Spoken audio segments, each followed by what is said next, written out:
అవతరించినప్పుడు ఆయన ఆనుషంగిక అంటే అప్రధాన రూపములో రజస్తమో గుణముల లీలలను కూడా చేయక తప్పదు. అంటే దేహాన్ని ఎత్తాడు కాబట్టి దేహ ధర్మాలను ఆయన పాటిస్తాడు. ఒక రాజుగా, ఒక భర్తగా అలా అతను తన యొక్క ధర్మాలను పాటించాడు. శరీరానికి కావలసినవి కూడా ఒక రాజుగా ఆ అలంకరణ అలాంటివన్నీ ఆనుషంగిక అంటే దేహం ఎత్తాడు కాబట్టి ఆ దేహానికి సంబంధించినవి. ఇది ఏమి ప్రధానమైన రూపం కాదు.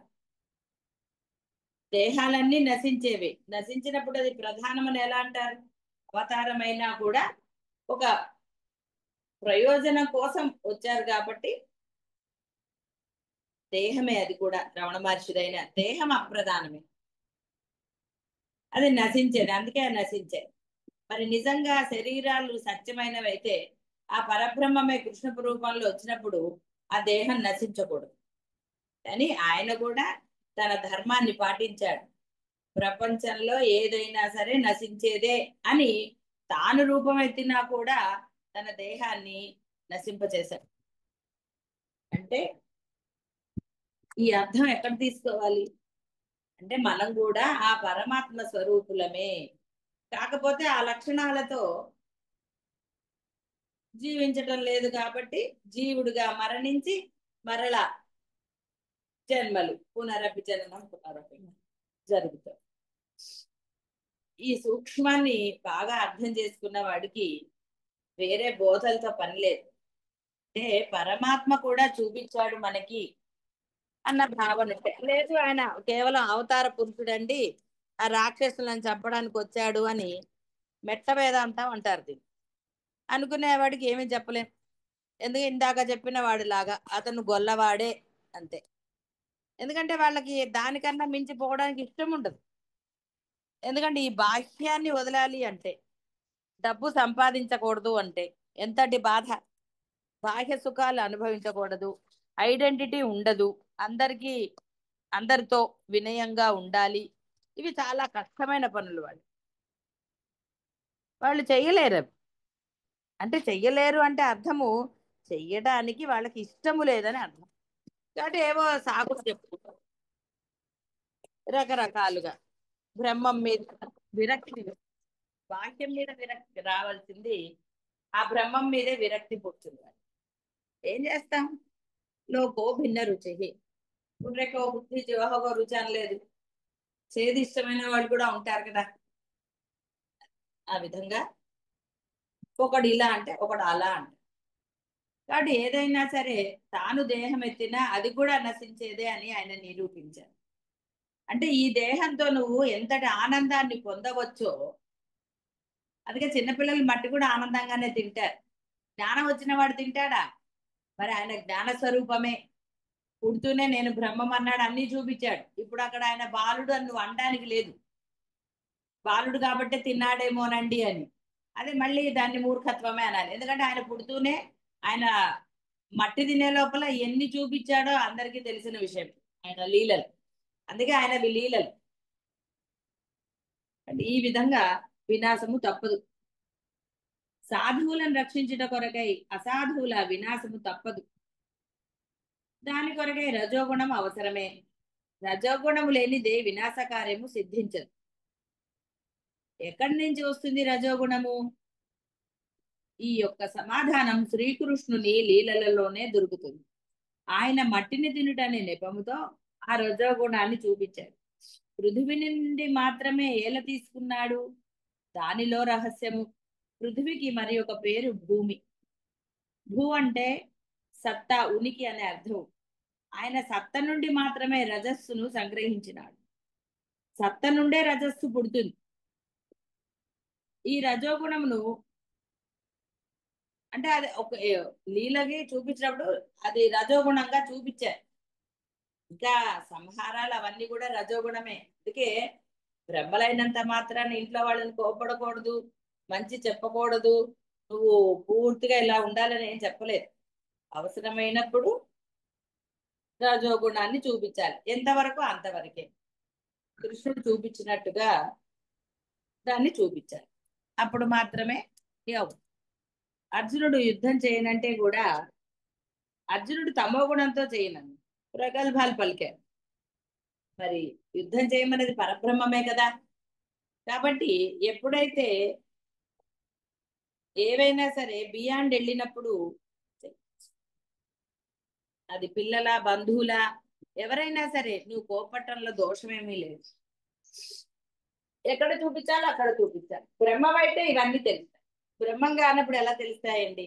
అనవసరమైన కోపాలు అనవసరమైనవి ఇవి ఎన్ని రకాలు చూపించరు, రకరకాలుగా చూపిస్తారు మీరు. సరే దీన్ని కొంచెం ఎక్స్ప్లెయిన్ చేశారు, అది పెద్ద అవసరం లేదు పృథ్వీ నుంచి ఎందుకు తీసుకున్నాడని. కాబట్టి పరమాత్ముని లీలలో రజస్సు అనేది అంటే గుణాలు ఎలా ఉంటాయండి గుణాతీతుడికి? మీరు బ్రహ్మమైతే మీలో కూడా అంటే గుణాలు ఉండవు అని. ఎందువల్ల? అవసరమైనప్పుడు అవి ప్రదర్శించాలి. అవసరమైనప్పుడు ప్రదర్శించే గుణాన్ని గుణము ఉన్నది అని ఎవరు అనలేరు. అదే చెప్పారు. కాబట్టి ఆయన ఎక్కడ అవసరమో అక్కడ ఆ గుణాలను ప్రదర్శించాడు. ఒట్టి పుణ్యానికి అందరిని సంహరించాడా? ఏం సంహరించలేదు ఆయన. కాబట్టి దైత్యులను సంహరించాలంటే ఆయనలో కొంత రజస్సు ఉండాలి కదా. కాబట్టి ఇక్కడ ఏం చెప్పారంటే మొదట ఈ రజస్సు అనే గుణాన్ని పృథివీ నుంచి దానికి ఏమన్నారంటే ఆవిడ రక్షించమని అడిగింది కాబట్టి అని అలా ఏదో చెప్పారు. సరే ఏది చెప్పినా ఇవన్నీ కూడా కేవలము మీ యొక్క మానసిక సంతృప్తికే. అంటే కొంతమంది ఉంటారు కదా అద్వైతాన్ని అంగీకరించని వాళ్ళు ఉంటారు. భగవంతుడు అంగీకరించని వాళ్ళు ఉన్నట్టే అద్వైతాన్ని అంగీకరించరు.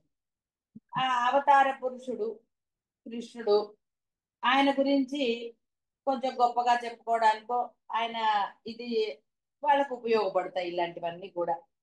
అంటే ఇవి మీకు పెద్ద అవసరం లేని. సరే ఇక్కడ ఆయన యొక్క అంశాల గురించి దాని గురించి ఏదో అన్నారు. ఇక ఆయనకి మీరు అంటే ఇక్కడ పరబ్రహ్మంకి భార్యలు అని మనం తీసుకోరాదు, శక్తులు అని ఇంతకుముందు కూడా చాలాసార్లు చెప్పడం జరిగింది. అలాగే ఇక్కడ కూడా అదే చెప్తున్నారు వీళ్ళు, ఒక చిన్న వివరణ లాగా వాళ్ళకు వాళ్ళు అనుకుంటున్నారు. ఇక్కడ ఏం చెప్తున్నారంటే పృథ్వీ మరియు లక్ష్మి పరమాత్మ యొక్క పత్నులు అన్నారు. అంటే ఒక పత్ని అనగానే మనము ఈ సాంసారికమైన అర్థాన్ని ఎప్పుడూ తీసుకోరాదు. ఉన్నతమైన వారికి ఉన్నతమైన అర్థమే. అంటే వారి యొక్క ఒక శక్తి ప్రకటమైనప్పుడు దానిని స్త్రీ రూపంలో చెప్తారు కాబట్టి పత్నులు అన్నారు. అంతే తప్ప ఈ బాహ్యమైన సంసార జీవితంలో పతి పత్ని యొక్క రిలేషన్ కాదుగాక కాదు. భగవానునకు భోగ్యలు వాళ్ళు. అంటే వారి అతని యొక్క ఇతని కర్త అయితే వాళ్ళు భోక్తలు అనే అర్థం. ఇద్దరు ఉన్నారు కదా కర్త భోక్త, ఆయన కర్త వీళ్ళు భోక్తలు అని. వారిద్దరికి స్వామి పరమాత్మే. ఎవడైతే వాటిని తనవిగా భావించేశారు భోగిస్తాడో వాటిని తల్లి రూపంలో భగవానుని సంపత్తి అనే రూపంలో చూడడో వాడు పాపి. పృథివీ లక్ష్మి సౌందర్యం మొదలగు భగవద్ గుణములు సంసారంలో అభివ్యక్తమవుతున్నాయి.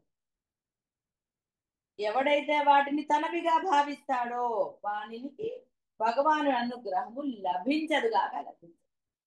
కాబట్టి నేనే కర్తని, అనుభవించేవాడిని నేనే. అంటే ఈ భూమి నాదే, ఈ లక్ష్మి అంటే ఈ సంపద, ఈ శోభ, ఈ యశస్సు. లక్ష్మి అంటే కేవలం సంపద అనే కాదు, యశస్సు కీర్తి మీ దగ్గర ఉన్నవన్నీ ఏదైనా సరే, అది సౌందర్యము అంటే మీరు అనుభవించే ఇదనంటే ఏదైనా సరే తీసుకున్నా అన్ని అవి పరమాత్మవి కాదు నావే అని ఎవరైతే అది భావిస్తాడో అంటే ఆ విధంగా ఆచరిస్తాడో పరమాత్మ అనుగ్రహం ఎలా లభిస్తుందండి? ఎందుకంటే వాడు వీటి కోసం పాపాలు చేస్తాడు, చేసి తీరుతాడు, అందులో సందేహం ఏమీ లేదు. పాపం లేని పుణ్యం లేదని ఎన్నోసార్లు చెప్పుకోవటం జరిగింది. కాబట్టి నీకు ఒక భూమి అన్నా ఇవన్నీ కూడా ప్రపంచంలో మీరు చూస్తూనే ఉన్నారు. అందుకని ఎవరి మీద జాలి పట్టమో ఎవరి మీద ఏదో చేయటమో అక్కర్లా. చెప్పగలిగినప్పుడు మంచి చెప్పడం వాడికి, లేదా వాడిని వదిలేయటమే. ఎందుకంటే వాడిని సంస్కరించవలసిన ధర్మమో బాధ్యత మీకు లేదు. అంటే బాధ్యత వేరు, ధర్మం వేరు, ఇవన్నీ. అంటే అన్నధర్మాలు, నాన్న ధర్మాలు, ఈ ధర్మాలన్నీ కొత్త మేరకు మాత్రమే. అమ్మా. అవి కూడా మీకు తెలుసు. బియాండ్ అయినప్పుడు ఆ బాధ మీకే వచ్చి అవునమ్మా. లిమిట్ లో ఉందనుకోండి, మనం బాధపడక్కర్లా. కానీ ఎప్పుడైతే అది బియాండ్ వెళుతుందో ఇక చాలా రకాలు వచ్చాయి. అవును. కాబట్టి ఈ యొక్క ఇవి ఎవరైతే తనవి అంటాడో వాడు మహాపాపి అని చెప్పారు. అంటే అర్థము పాపాత్ముడు ఎవడండి? పరమాత్మ అనుగ్రహం లేనివాడే. ఎవడి బుద్ధి వక్రంగా ఉంటుంది? పాపాత్ముడిదే. అంటే అర్థం అక్కడ పరమాత్మ లేడు అని అర్థం. వెలుతురు లేకపోతే చీకటి అనే కదా అర్థం, మళ్ళీ చెప్పక్కర్లా. వాడి బుద్ధి వంకరగా ఉంది అంటే అర్థం వాడికి పరమాత్మ అనుగ్రహం లేదు అని అర్థం. అయితే ఇక్కడ రావణాసురుడిని మళ్ళీ తీసుకున్నా వాడు తపస్సు చేసినంత కాలం మామూలుగానే ఉన్నాడు. అంటే తపస్సు ఫలించే వరకు వాడు ఏ పాపకార్యాలు చేయలేదు, దుష్ట ఆలోచనలు చేయలేదు. కేవలం తపస్సే చేశాడు. అంటే ఇంకా వేరేది ఏది లేకుండా చేయగలిగాడు, చేశాడు. చేశాడు కాబట్టి పరమాత్మ వచ్చాడు. అంతేగాని పాపకృత్యాలు చేస్తూ పరమాత్మ చేస్తే ఆయన ఎందుకు వస్తాడు? ఆయన రాడు. ఇది అంతే. కాబట్టి ఇక్కడ అర్థము, నువ్వు పరమాత్మను వదిలేసి నేను ఏదో చేస్తాను అంటే, కాబట్టి నువ్వు పరమాత్మను నువ్వు వదిలేయటం కాదురా. నీ బుద్ధి, నీ కర్మలు, నీ ఇవి చూసి ఆయన నిన్ను వదిలేస్తాడు. నువ్వు వదిలేసేది ఎట్లా? నీకు అంత సమర్థత ఉంది. కాబట్టి ఇక్కడ అర్థం ఏంటి అంటే, నువ్వు పాపి అయినప్పుడే నీకు ఈ అద్వైతం అనండి, ఉపాసించే దైవం పట్ల అనండి, అవన్నీ కూడా కేవలం ట్రాష్. అంటే నువ్వు గొప్ప కోసమో నలుగురు కోసమో అవన్నీ చేస్తున్నావు, బిల్డప్. ఏవి నువ్వు చేసేవి ఏవైనా సరే బాగా గుర్తుపెట్టుకో. నువ్వు చేసేది ఏదైనా సరే కేవలము నీ ఐడెంటిటీ కోసం మాత్రమే నువ్వు చేస్తున్నావు, బాహ్యంవి. అంతే తప్ప దానివల్ల నీకేదో ప్రయోజనం సిద్ధిస్తుంది అనేది శుద్ధ అబద్ధం. నీకు లభించే పాపపుణ్యాల కోసమని నువ్వు అంటే, అద్వైతం తెలిసి నువ్వు పాపమే చేస్తున్నావు. బ్రహ్మం తెలిసి బ్రహ్మాన్ని నిరసించి బ్రహ్మరూపమైన పరమాత్మ నువ్వు ఏ విధంగా ఉపాసించగలవు? ఆలోచించండి. తెలియని వాడి సంగతి వదిలేయండి. తెలిసి, బ్రహ్మము తెలిసి ఆ బ్రహ్మాన్ని ఉపాసించకుండా బ్రహ్మని నిరసిస్తూ బ్రహ్మరూపాలైన ఆ పరమాత్మను నువ్వు ప్రార్థిస్తే ప్రయోజనం సిద్ధిస్తుందా? గోడ మీద లాగా ఉంటావు, ఎటు పోవాలో అర్థం కాక ఒకసారి ఇదంటావు, ఒకసారి అదంటావు. అంటే నీకు అనుకూలంగా ఒకప్పుడు బ్రహ్మం అంటావు, ఇంకోటప్పుడు బాహ్యం అంటావు. మరి రెండుకి చెడ్డ రేవడంటే ఇదే. నిజంగా శాస్త్రం చెప్పినట్టుగా, బోధించినట్టుగా నీవు నీ గృహస్థ ధర్మాలను ఆచరిస్తున్నావు ఆలోచించండి. నీ డబ్బు వ్యామోహం శాస్త్రంలో లేదు, ఆడంబరాలు శాస్త్రంలో విధించబడలేదు, నువ్వు చేసేవేవి శాస్త్రంలో విధించబడలేదు, శాస్త్రంలో చెప్పబడలేదు, కానీ నువ్వు అవన్నీ చేస్తున్నావు. ఎన్నో ఉంటాయి, వయసుకు తగ్గట్టుగా ఉంటున్నావా?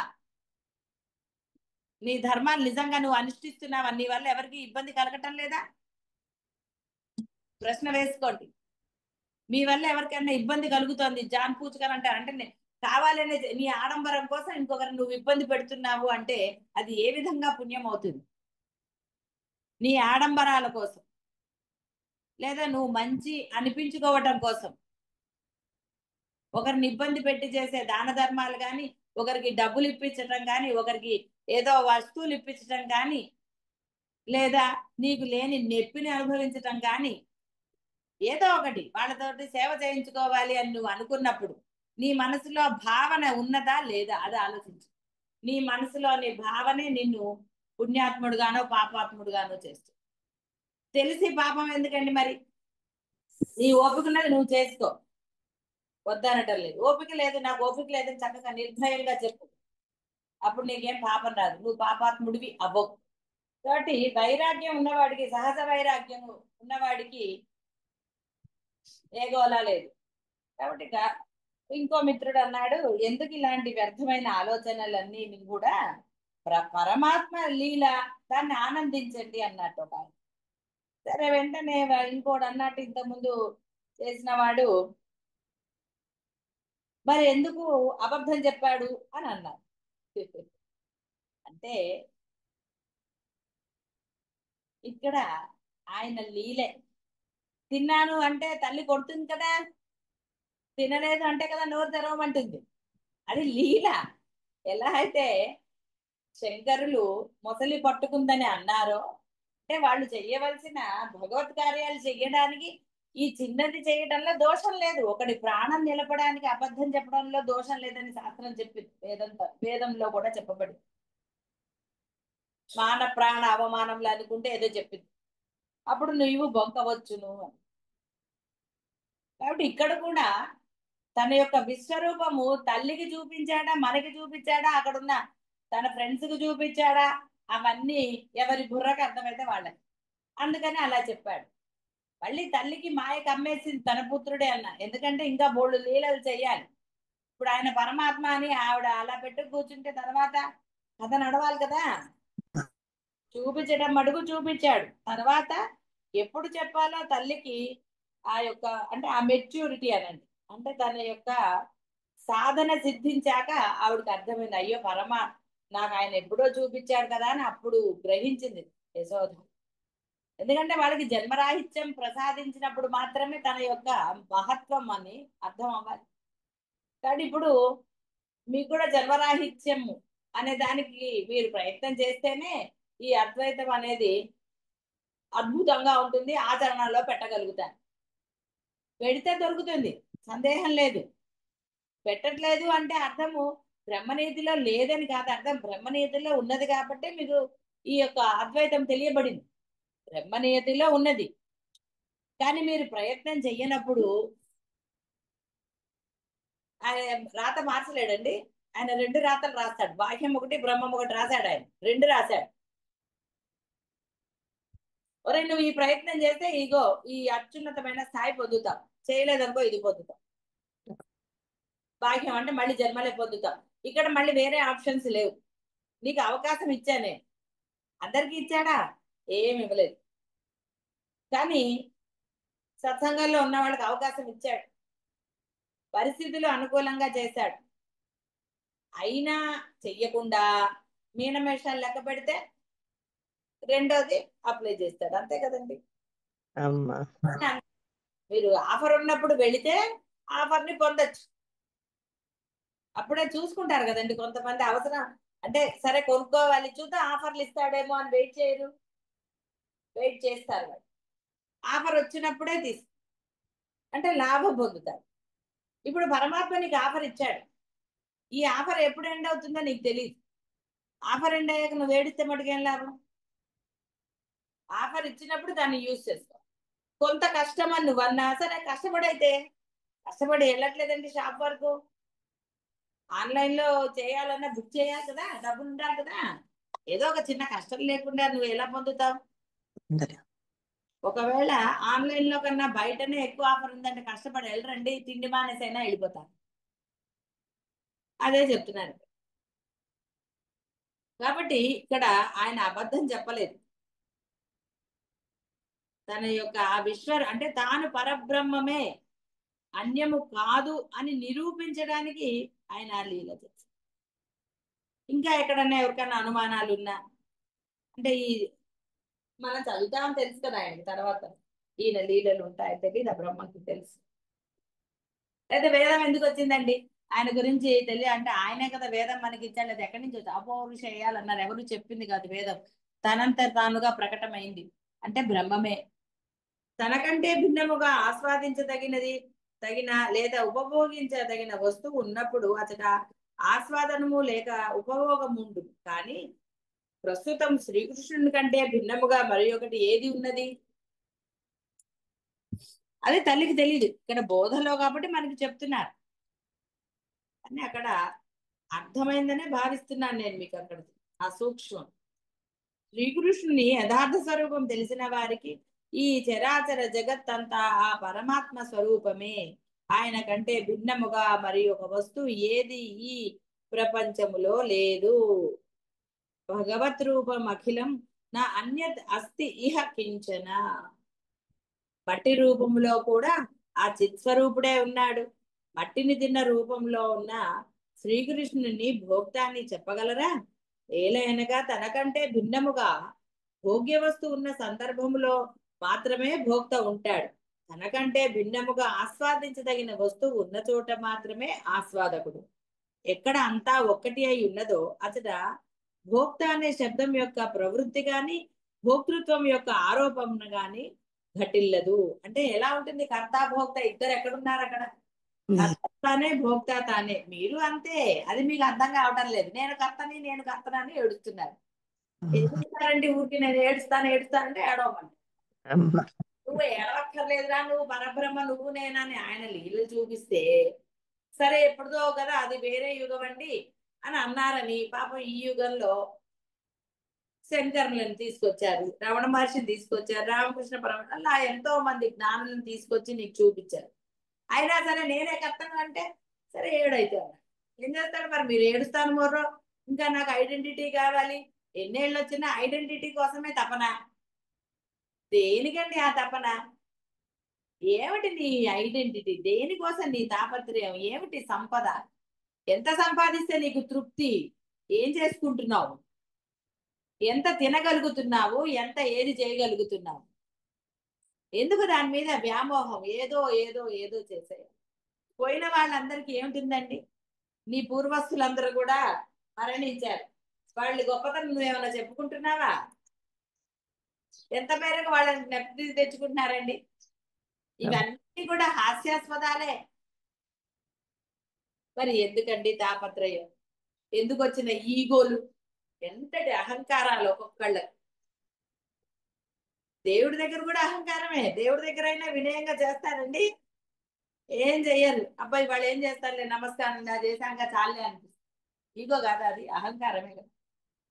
పరమాత్మ ముందు అంటే నువ్వు ఉపాసించే దైవం ముందు కూడా, దైవం ముందరైనా సరే చేయగలుగుతున్నావా? నిజంగా శాస్త్రంలో నువ్వు చేస్తే కదా పరమాత్మ అనుగ్రహం, నువ్వు ఉపాసించే దైవ అనుగ్రహం లభిస్తుంది. ఆలోచించకుండా ఆయన స్తోత్రాలు చదువుతున్నావా? ఆలోచించకుండా లోభత్వం లేకుండా ఆయనకి నైవేద్యాలు కానీ ఏమైనా కానీ సమర్పించగలుగుతున్నావా? ఇలాగా పోతే ఏది అక్కడ సవ్యంగా లేదు. సరే ఏ జన్మలదో అన్ని జన్మలదో ఏదో చేసి మీకు అద్వైతాన్ని ప్రసాదించాడు, గురువులను ప్రసాదించారు. గురువుల పట్ల నిరసన, గురువులని సరే దేవుణ్ణి అన్నవాడో లేకపోతే శాస్త్రాన్ని అన్నవాడు గురువుల్ని అనడానికి ఏముందండి? గురువుల గురించి ఏదైనా అనగలుగుతారు. విమర్శించడానికి గురువైతే ఏంటి, దేవుడైతే ఏంటి, ఎవరైతే ఏంటి? బుద్ధి సక్రమంగా లేనప్పుడు అహంకారము ఏదంటారు కదా, తలకెక్కినప్పుడు గురువు అయితే ఏంటి, ఎవరైతే ఏంటి, నాకు సంబంధమే లేదు. ఇక్కడ వాడికి అర్థం కాని విషయమా? అర్థమైన అంగీకరించిన విషయం ఏమిటి అంటే ఆ తలకెక్కినప్పుడు వాడే ఏవో చెప్పుకుని గురువుకు దూరం అవుతాడు. గురువుకు దూరమైన వాడు దేవుడికి ఎలా దగ్గర అవుతాడండి?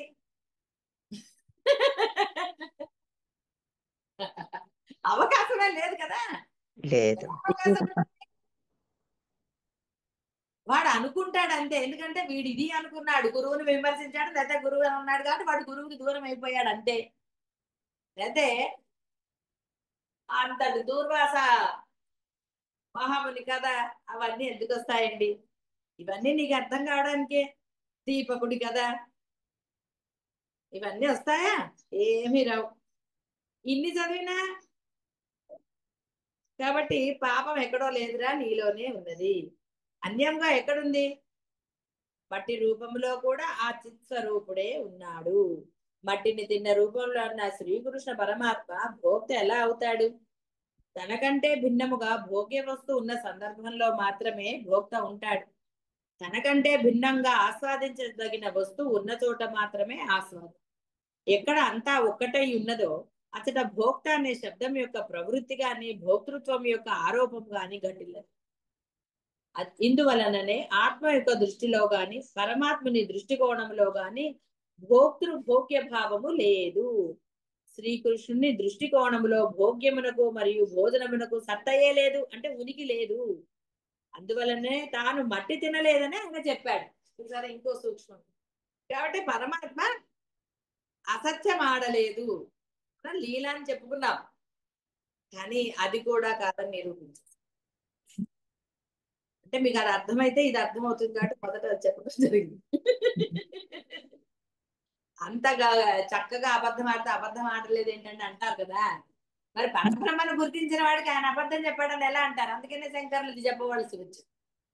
అమ్మా. అది అసత్యం కాదు, భ్రమ మాత్రమే కల్పించాడు ఆయన. కాబట్టి ఆయన అసత్యం ఆడలేదన్న. గోపాల బాలకుల దృష్టిలో, బలరాముని దృష్టిలో ఆయన భోక్త. అందువలననే ఆయన తిన్నాడని వాళ్ళు చెప్పారు. శ్రీకృష్ణుడు తన స్వరూపమగు ఆ బ్రహ్మానందం యొక్క భోక్త అనేది ఉన్నత శ్రేణికి చెందిన భక్తుల భావం కలుగుతుంది. అంతేగాని వాళ్ళు అలా అనరు. ఆయన అబద్ధం చెప్పాడను ఇంకోటను అనడు. వాడికి అర్థం కాకపోయినా ఆయన ఆ విశ్వరూపం చూపించడానికే చేశాడండి, దాంట్లో ఏముంది అని అంటారు. అంటే ఉన్నతంగానే తీసుకుంటాడు. మంచివాడు ఎప్పుడు చూడండి అన్నిట్లో మంచిది తీసుకుంటాడు, చెడు తీసుకోడు. చెడు ఉందనుకోండి, దాన్ని సప్రెస్ చేశారనుకోండి, కొన్నాళ్ళకి మళ్ళీ బయటికి రాదా చెడు గుణం. వస్తుందమ్మా. తపస్సు చేసే వరకు చెడ్డ గుణాలని అణిచిపెట్టాడు.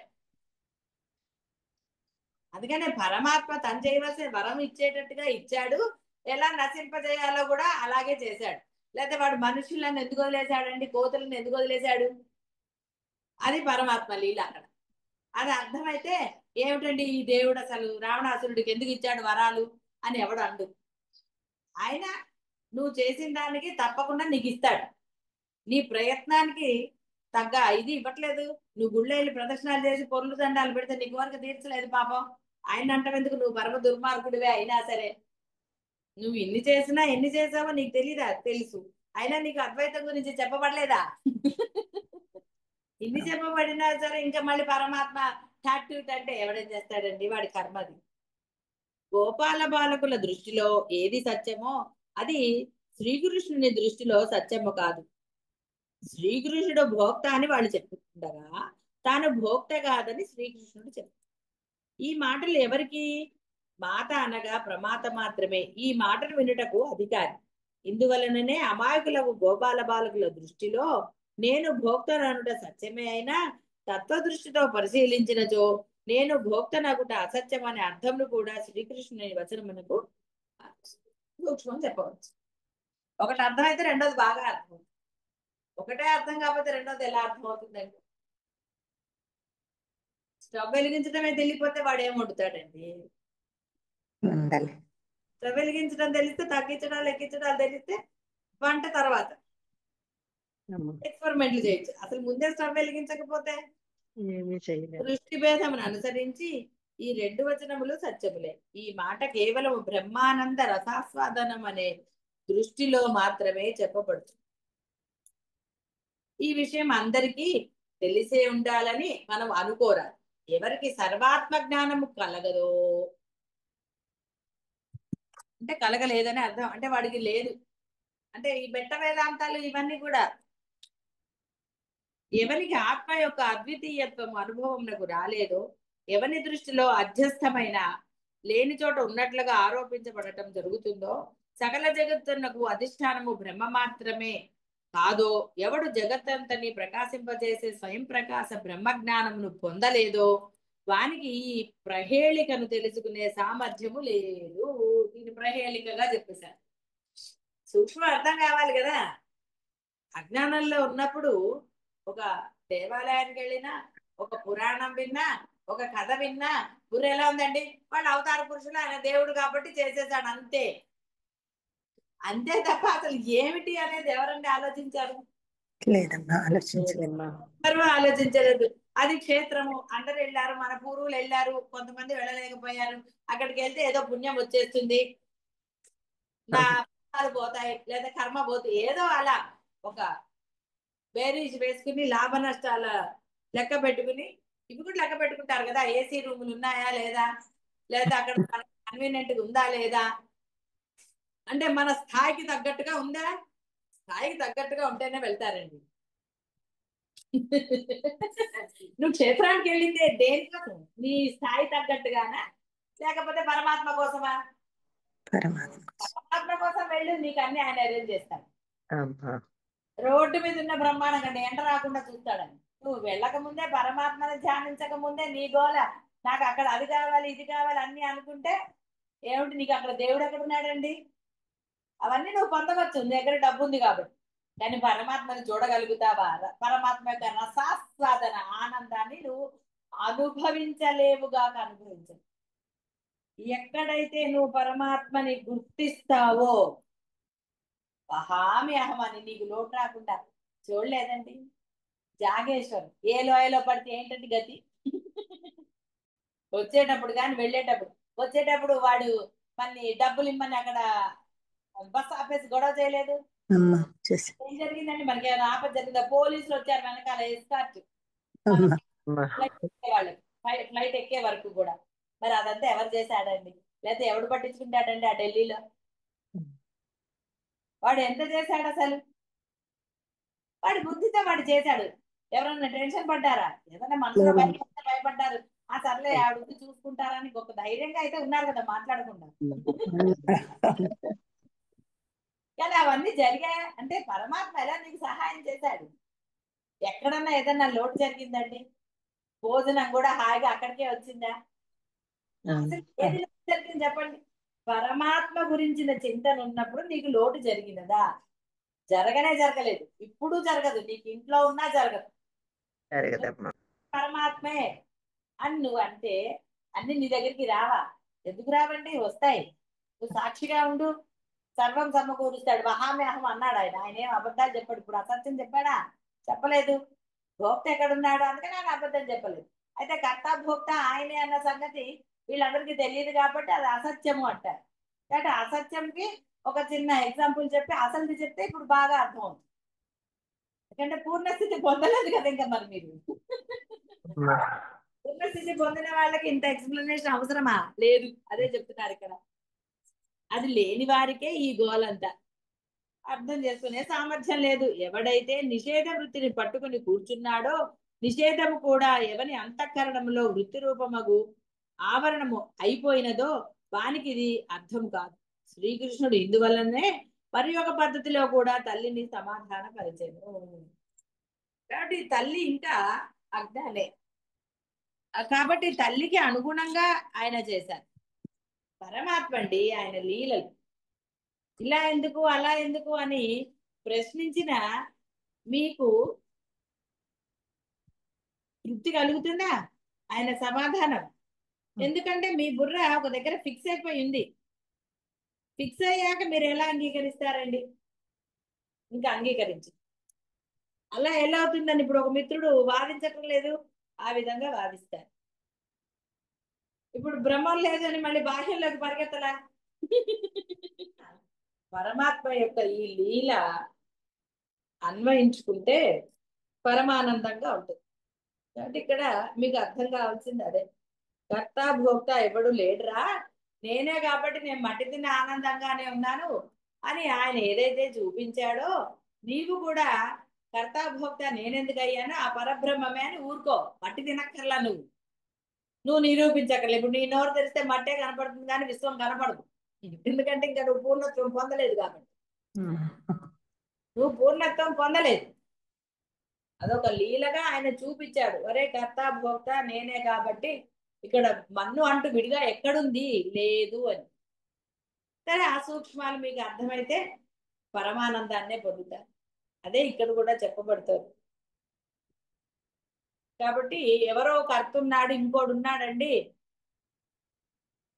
అని అనక్కర్లేదు, మీరు కర్తగా మీరు భావించక్కర్లేదు. మీకు ఇప్పుడు కర్తృత్వము భోక్తృత్వం అంటే కేవలము పరమాత్మ యొక్క సన్నిధిలో ఉండటమే, చెప్పబడిన సాధన చెయ్యటమే, సర్వకాల సర్వ అవస్థలయందు. ఇదే ప్రథమమైన ధర్మము మీది. అది చేయగలిగిన నాడు మీరు ఆ చేయగలిగిన నాడంటే చేసిన మరుసకనే, మనస్సుని కుదుటపరుచుకున్న మరుసకనే కదా.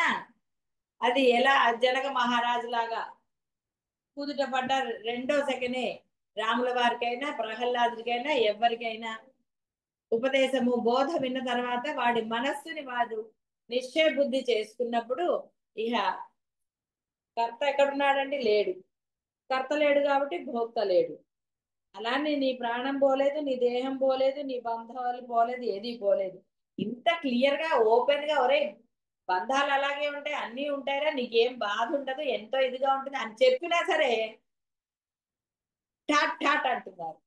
సరే, కానీ బోధ ఒకటే, ఉన్నది పరబ్రహ్మం మాత్రమే. కర్త భోక్త లేరు, ఇద్దరు ఒకటే.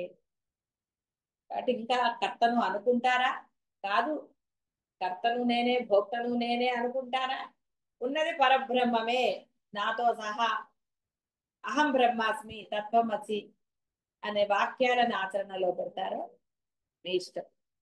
శుభం భూయాత్. శివాయ గురవే నమః. శివాయ గురవే నమః. శివాయ గురవే నమః. శివాయ గురవే నమః. శివాయ గురవే నమః. శివాయ గురవే నమః. శ్రీకృష్ణ పరమాత్మ గురించి ఈ మిత్రుల యొక్క చర్చ. యశోదకు ఆ శ్రీకృష్ణుని వచనములపై విశ్వాసం కలగలేదు, నేను తినలేదు అన్నది మాట మీద. సరే అయితే నోరు చూపించమని అడిగింది. సకల ప్రమాణము జ్ఞాన సాధనములను ప్రమాణీకరించే తన స్వరూపాన్ని ఏ ప్రమాణం చే నిరూపించాలి? పరమాత్మ తన స్వరూపమును స్థూల దృష్టికి గోచరమగనట్లుగా ఎలా చేయగలుగుతాడు? ఆయన తన విశ్వరూపాన్ని చూపించారు. శ్రీకృష్ణుని నోటిలో పృథివీ మరియు దానికి కారణము కూడా తొలి నుండి ఉన్నట్లుగా ఆ తల్లికి కనపడింది. కాబట్టి ఆయనలోనే అన్ని ఉన్నప్పుడు ఆయన మళ్ళీ కొత్తగా తిన్నాడు అన్నదానికి అర్థం ఏమన్నా ఉందా? పృథివీ ఆయన లోపలే ఉన్నచో ఆయన తినేవాడు, పృథివీ తినబడే వస్తువు ఎలా అవుతుంది? ఈయన మట్టిని తినలేదు, నేను మట్టిని తినలేదని ఈయన చెప్పిన మాట వాస్తవం. మట్టిని తిన్నాడని గోపాల బాలకులు చెప్పిన మాట కూడా సత్యమే, ఎందుకంటే ఆయన లోపల ఉన్నది. అంటే రెండు విధాలుగా ఎలా చూసినా ఎక్కడ అసత్యం అనేది లేదు. ఆమె శ్రీకృష్ణుని ఆ ఆత్మశక్తిని చూసి చకితురాలై నిశ్చేష్టురాలయ్యింది. మళ్ళా అదే శ్రీకృష్ణుడు ఆ గోపాల బాలకులే, అదే మట్టిలో ఆట లీల మళ్ళీ సాగింది. ఇహ ఈ నమ్మకం లేనివాడున్నాడు కదా, అతను అడిగాడు, మరి ఈ లీలల్లో ఇంతటి రహస్యం ఉన్నప్పుడు ఆయన బాహ్య రూపం అంటే ఆయన బాహ్య రూపాన్ని మాత్రమే ఎందుకు అందరు ఆరాధిస్తున్నారు? ఈ అంతర రహస్యాన్ని గురించి ఎందుకు ఆలోచించారని అతను అడిగాడు. అంటే ఇప్పుడు సరైన ట్రాక్ లోకి వచ్చాడు అనమాట కాస్త. అప్పుడు చెప్తున్నారు, శ్రీకృష్ణుని లీలలో బాహ్యము అంతరము అనే భేదము లేదు. బాహ్య అంతరముల హద్దులు తొలగినప్పుడు మాత్రమే ఆ యొక్క లీల ఆరంభం. ఏవని అంతఃకరణములో ప్రకృతి మరియు ప్రాకృత పదార్థములను వాటి సంస్కారములు నశించలేదో వారు నిర్విశేష బ్రహ్మానుభూతి క్షమత నిర్విశేష బ్రహ్మానుభూతి కలిగిన తరువాత లభించే ఏకరసము అగు శ్రీకృష్ణ లీలలలో కూడా అజ్ఞానము చే దేశము, కాలము మరియు ప్రాకృత వస్తువుల సంబంధాన్ని కల్పించుకుని ఉంటారు. అది కాబట్టి ఎవరికైతే ఈ అద్వైతం తెలియబడలేదో వారు ఆనందించలేరండి. పరమాత్మ యొక్క లీలలు విని ఆనందించాలంటే కూడా వాళ్ళలో శుద్ధ మనసు ఉండాలి. బాహ్య ప్రపంచం మీద మోజుతో ఉన్నవాడు ఎప్పుడూ కూడా ఆ యొక్క దీన్ని వాడు ఆరాధించలేడు. కాబట్టి ఈ అంతఃకరణంలో బాహ్య ప్రపంచం ఉన్న వాడికి ఆనందం ఎలా లభిస్తుందండి? బాహ్యమైనవన్నీ లోపల పెట్టుకున్న వాడికి ఎంతసేపు వాటి ఆలోచనే ఉంటుంది తప్ప ఈ ఆనందం గురించో ఇంకో దాని గురించో వాడు అసలు, ఎందుకంటే వాడు ఆనందంగా వాడు ఉండలేడు. కాబట్టి అంటే లోపల అన్ని పెట్టుకున్నాడు కదా, దానివల్ల వాడు ఆనందం పొందలేడు. అందువల్ల వాడు ఎప్పుడో తప్ప ఆనందంగా ఉండలేడు, సరదాగా మాట్లాడలేడు. ఎందుకంటే వాడి లోపల ఏవో దాచుకున్నారు. ఇవి రకరకాలుగా కూడా ఉంటాయి మనుషులు. వేరే వాళ్ళతో అనుకోండి, అంటే అక్కడ ఇష్టమా కాదు, ఈ లోపల బయట అన్నప్పుడు ఇంట్లో వాళ్ళతో మాట్లాడితే అన్ని ఎలా అంటే లోకం అని ఏదో వాళ్ళ ఆలోచనలు ఉంటాయి కదా, ఈగో ప్రాబ్లమ్స్ ఉంటాయి. ఆడవాళ్ళేంటి మగవాళ్ళేంటి బంధువులేంటి ఎవరైనా సరే, ఏ బంధుత్వం అయినా సరే. అందుకని వాళ్ళు ఎప్పుడో తప్ప ఇంట్లో సరదాగా కానీ ఆనందంగా కానీ వాళ్ళు ఉండరు. ఎందుకంటే వాళ్ళల్లో ఏవో ఉంటాయి, ఆ దాపరికాలన్నీ తెలిసిపోతాయి. ఏదైనా కానివ్వండి, ఎలా చెప్పాలన్నా కూడా తలకాయ నొప్పి. బాహ్యం ఎప్పుడు ఇలాంటిదే, గందరగోళం. అదే అదే అనుకోండి, హాయిగా ఆనందంగా, అంటే బయటవాడు ఎప్పుడు ఉంటాడు కదా, ఇలా రకరకాలుగా ఉంటుంది. కాబట్టి ఇక్కడ వీరు చెప్పింది కూడా అది, ఎవరి అంతఃకరణములో ప్రకృతి మరియు ప్రాకృత పదార్థాలు వాటి యొక్క సంస్కారాలు నశించలేదో, వాడి అభిప్రాయాలు ఉన్నాయి లోపల బోడు సంస్కారాలు, వాడు ఆనందంగా ఉండలేడు, వాడు అసలు ఆనందంగా మాట్లాడాలి. ఏం మాట్లాడతాడండి లోపలంతా ఏదో ఉంటే. గది విశాలంగా ఎప్పుడు ఉంటుంది? పరిమితంగా వస్తువులు ఉన్నప్పుడు ఆ గది విశాలంగా హాయిగా ప్రశాంతంగా కనిపిస్తుంది. లేకపోతే గది మీకు ప్రశాంతంగా అంతా నింపేస్తున్నాయి అనుకోండి, గందరగోళంగా ఉండదు. గందరగోళంగా ఉన్నప్పుడు గదిలో మీరు ప్రశాంతంగా ఎలా ఉంటారు? ఎందుకంటే మీకు అలాగే ఉంటుంది అది గందరగోళంలో ఉన్నప్పుడు. మనసు ఇరుకైతే అన్ని ఇరికి అనే ఏదో సామెత ఉంటుంది. అదే విధంగా వాడి మనసులో ఈ ఆనందం అనే దానికి వాడికి ప్లేస్ లేదు. వాడు ఎప్పుడో బై ఛాన్స్ ఒకసారి అలా సరదాగా మాట్లాడతాడు, ఎవరో ఉన్నప్పుడో లేదా ఏదో ఉన్నప్పుడో బాగుండదు అనుకుంటారు చూసారా, అలాంటప్పుడు సరదాగా మాట్లాడతాడు. ఎప్పుడో తప్ప వాడికి అది కూడా క్షణికంగానే ఉంటుంది. ఆ తర్వాత మళ్ళీ వాడి యొక్క బాహ్య ప్రపంచంలోనే తిరుగుతూ ఉంటాడు. వాడికి ఈ యొక్క లీల ఎలా ఆనందం అనిపిస్తుందండి. వాడు పరమాత్మ కథలు విన్న వాళ్ళు ఏమీ చలనం ఉండదు, వింటాడంతే. ఆనందంగా ఉప్పొంగటం కానీ, ఒక ఆనంద భాష్పం ఆ కంటిలోంచి రాలటం కానీ, ఉద్విగ్నత అంటే ఈ బాహ్య ప్రపంచ ఉద్విగ్నతలు కాదు, ఆనందంతో ఆ లీలలు అంటే అనుభూతి పొందడం అనేది జరగదు వాడికి. వాడు ఒక పూజ చేసినా ఇంకోటి చేసినా వాడిలో ఏది ఉండదు, వాడు అలా ఉంటాడు. అది నిశ్చలత అనుకుంటే పొరపాటండి, అదేం నిశ్చలత కాదు. వైరాగ్యం అంతకన్నా కాదు. స్పందించే హృదయం అంటే వాడిలో స్పందించడానికి అవకాశం ఏదండి? గదిలో అన్ని పేరుస్తూ నడవడానికి ప్లేస్ ఏది? అన్ని పేర్చేశారనుకోండి, నడవడానికి ప్లేస్ ఉంటుంది, అది తప్పించుకుంటూ అటు ఇటు చేసి నానా అవస్థలు పడరు. ఇది అవునమ్మా. వాడి మనసులో నానా గందరగోళాలు. ఇంకా వాడికి ఆనందించడానికి ఆ భావన వాడికి ఎలా వస్తుందండి? పరమాత్మ ఉన్నాడు అన్న భావన ఎలా వస్తుంది? రాదు. ఒక చిన్న పిల్లల్ని చూసినప్పుడో లేకపోతే అందమైన వస్తువును చూసినప్పుడో వాడికి మనసుకి రసాస్వాదన వాడు పొందలేడు. ఎందువల్ల? రసాస్వాదన పొందాలి అంటే వాటిలో ప్లేస్ ఏది అంటే చూసారా, హాస్య గ్రంథులు లేవు వీడికని. అలా వాడికి రసాస్వాదన గ్రంథులు లేవు. అప్పుడు పరమాత్మ లీలలు వాడికి ఆనందాన్ని ఎలా ఇస్తాయండి?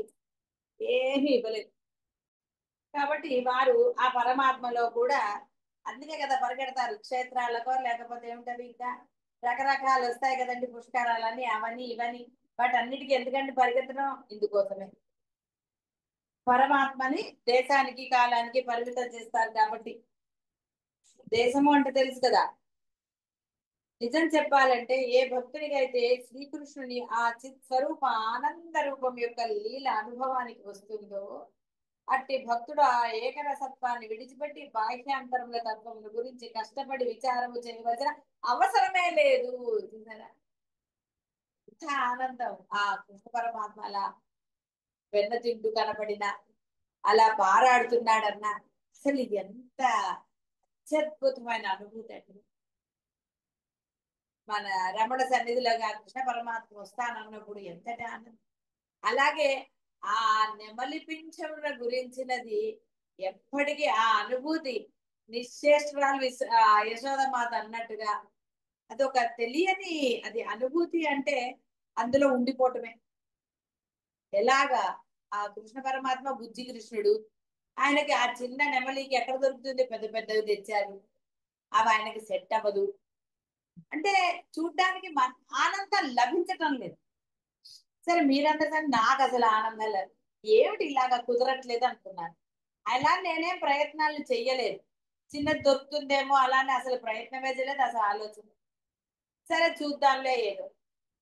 ఆ రోజు ఈ రోజు అంటే ఆ పరమాత్మ యొక్క లీలలు తలుచుకున్నప్పుడు ఎంతటి అనుభూతి వస్తుంది. అయితే ఇక్కడ మీరు అనుభూతి చెందేది ఒకళ్ళు అలా అని మీరు భావించక్కర్లేదు. ఆత్మానుభూతి ఎప్పుడైనా పొందవచ్చు. అది ఆత్మే, ఇది ఆత్మే. కాబట్టి ఇక్కడ అనుభవించేవాడు ఇంకోడు ఉన్నాడని మీరు భావించకండి. రెండు ఏకరసం ఇక్కడ చెప్పబడింది. అందుకే మట్టి తిని కూడా ఆయన ఆనందంగా ఉన్నాడంటే అదే ఏకరసం. కాబట్టి ఎప్పుడు తలుచుకున్నా అలా వస్తుంది. ఆ కృష్ణ పరమాత్మ లీలలు కదా, మరి ఆయన గుర్తు వస్తాను వస్తాను అన్నాడు.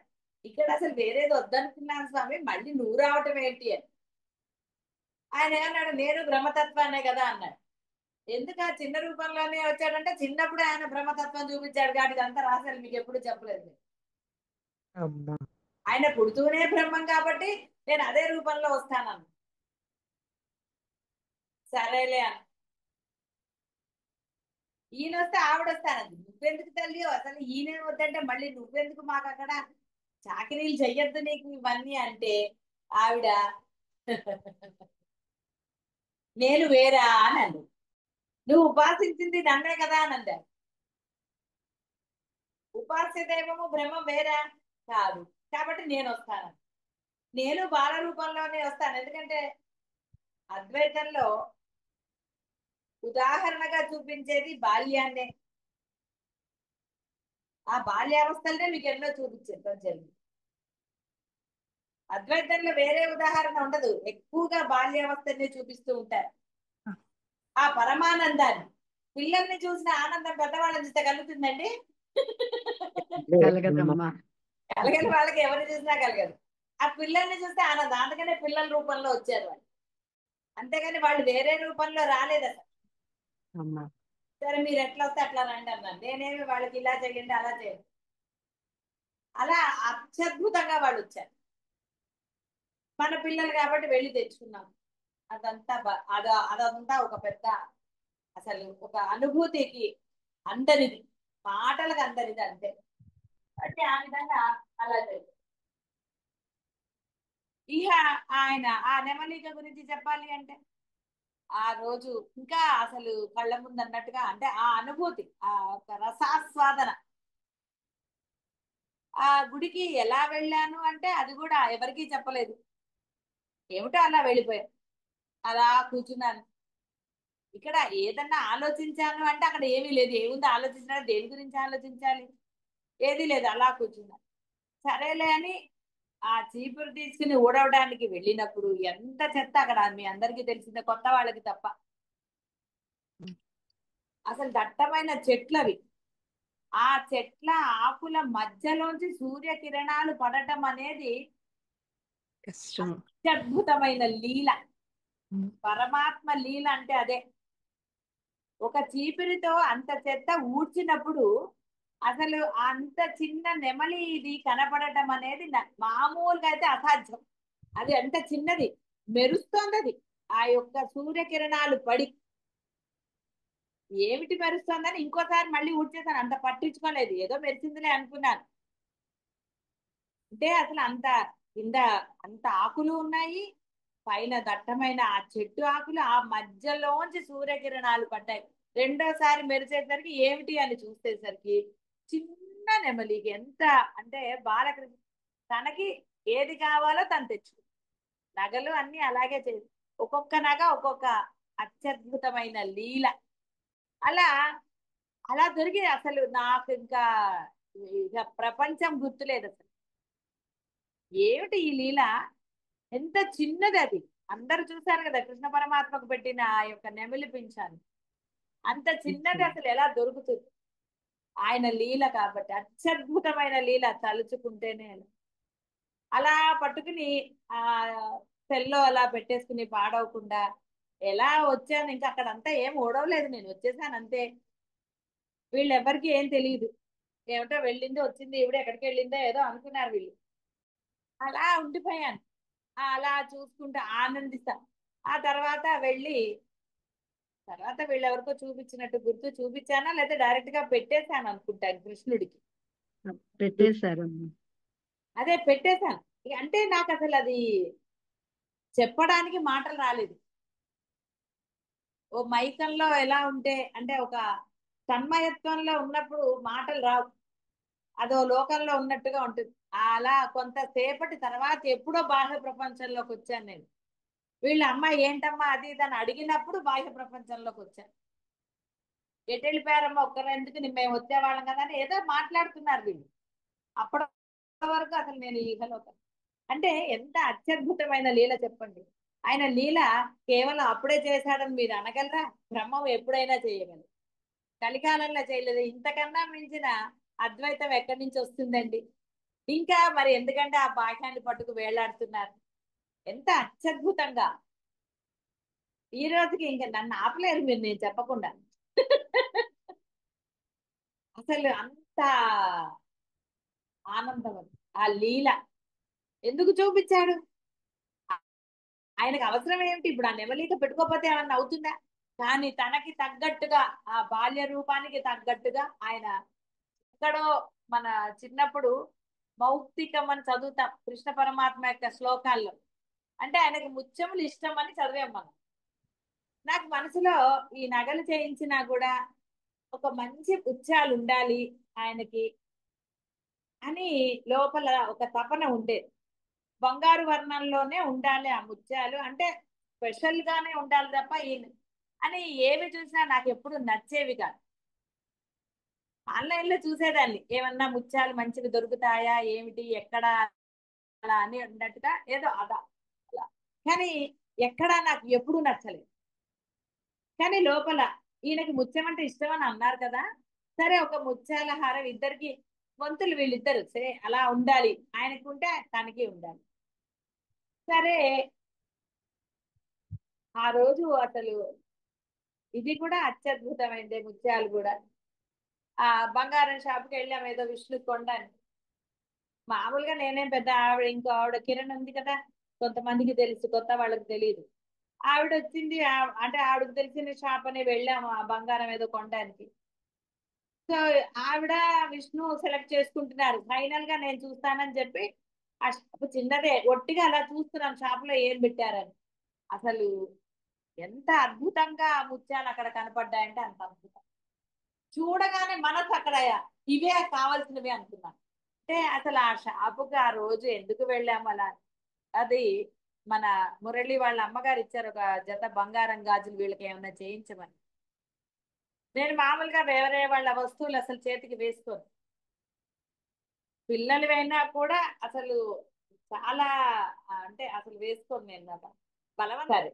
కాబట్టి ఇక్కడ ఆ అసలు ఆ రోజు ఎందుకో తెలియదు అసలు. మామూలుగా నాకు అంత ధ్యాస ఉండదు అసలు. ఆ గాజులు కొన్ని రోజులు మర్చిపోయాను, ఆవిడ ఇస్తే ఏదో ముఖ్యమైనది చేయిద్దామని అలా దాచుంచాను.